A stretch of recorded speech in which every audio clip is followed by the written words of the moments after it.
Outwater presents Designer's Edge Millwork Panel Molding Installation. These are the tools we will be using for this installation.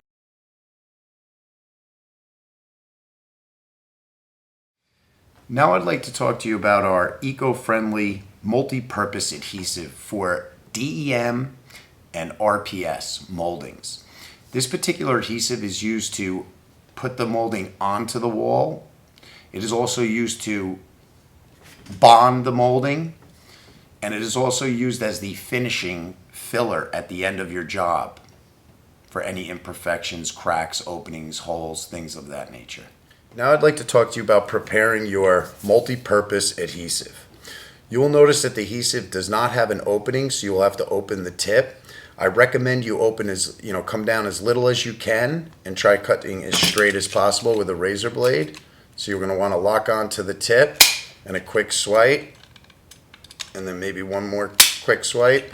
You see it is now open. You would then open up your caulk gun, insert your adhesive, put in the lock position, begin to squeeze, and here comes your multi-purpose adhesive. Now, I would like to explain the proper way to cut our molding. The proper way to cut our molding is to push the saw blade through the molding at a medium, consistent speed. What you don't want to do is cut the molding slowly or at a stop-and-go pace. This can result in the cut ends of the material to mar or burn.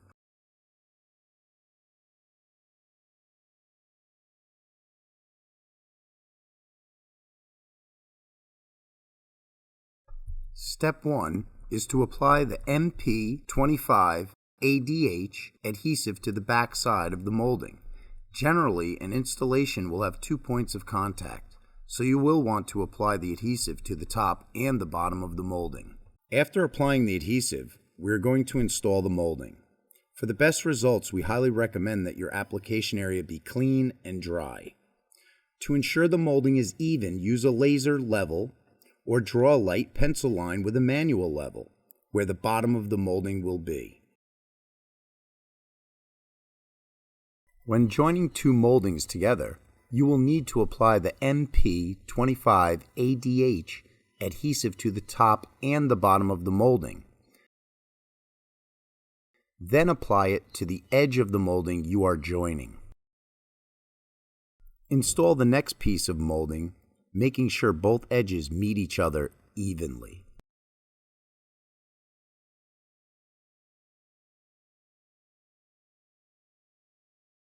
After the two pieces are joined, use a palette knife to remove any excess adhesive from the joint.